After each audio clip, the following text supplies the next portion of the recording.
त्यामध्ये तिथं लोक रस्त्याच्या आतमध्ये आल्यामुळं काही कॅज्युलिटी होऊ शकते असा प्रश्न निर्माण झाला. त्यामुळं कोणताही कायदा व सुव्यवस्थेचा प्रश्न निर्माण होऊ नये म्हणून आम्ही त्यांना सांगितलं की आपण पोलीस स्टेशनला चला, आपण जी काही तुमची काही मागणी वगैरे त्या संदर्भात चर्चा वरिष्ठ लेवलला चर्चा करून त्यावर काहीतरी मार्ग काढू.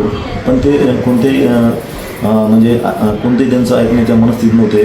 तेव्हा आम्ही त्यांना आम्ही गाडीमध्ये बसा अशी त्यांना आम्ही वारंवार विनंती करत होते, परंतु ते कोणतीही गोष्ट ऐकण्याच्या मनस्थितीत नव्हते. तेव्हा मग आम्ही त्यांना धरून गाडीमध्ये बसवलं व पोलीस स्टेशनला आणलं. आणि पोलीस स्टेशनला आल्यानंतर महाराष्ट्र पोलीस अधिनियम 1951 कलम 68 नुसार पोलिसांनी दिलेल्या कायदेशीर व वाजवी आदेशाचं जर पालन नाही केलं, तर त्याचं उल्लंघन केलं तर आम्हाला डिटेन करण्याचा अधिकार आहे. त्यामध्ये कलम 68 नुसार आम्ही त्याला ताब्यात घेतलं व पोलीस स्टेशन इथे ठेवलेलं आहे. सध्या मी बाहेर जाऊन आलो आहे. एक 30 ते 40 लोक आहेत. आत्ताही आम्ही त्यांना जाऊन सध्या जमावबंदी आदेश लावला आहे, तर त्यांना ते आवाहन करू आणि तो जो काही जमाव आहे तो लवकरात लवकर तिथून निघून जाईल ते आम्ही त्यांना सांगू.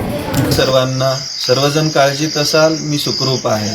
हो, दुपारी 12:30 वाजता अचानक शुगर कमी झाल्यामुळे चक्कर येऊन पडलो आणि साधारणतः धाराशिवला पोहोचेपर्यंत मी बेशुद्ध होतो. धाराशिवच्या सिव्हिल हॉस्पिटलमध्ये उपचार केल्यानंतर मला सोडलं.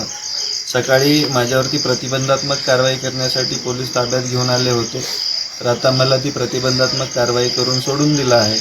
धाराशिव जिल्हा प्रशासनाचे, जिल्हा पोलिसांचे आभार की त्यांनी या सर्व प्रक्रियेमध्ये सर्व सहकार्य केलं.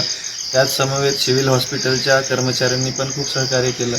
दिवसभर माझ्यासोबत कंटिन्युअसली माझे लीगल ॲडवायझर आणि ॲडव्होकेट VD पवार साहेबांनी पण खूप मेहनत घेतली.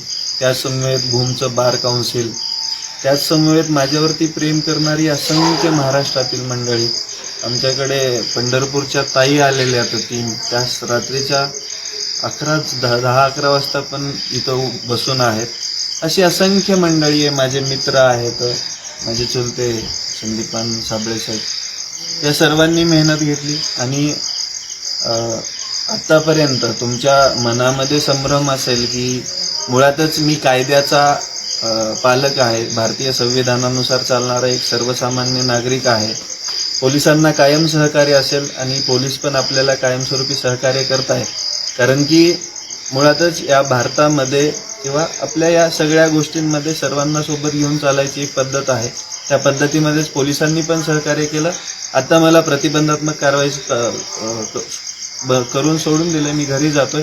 तुम्ही सर्व काळजी घ्या, काळजीत राहू नका. मी एकदम सुखरूप आहे. धन्यवाद.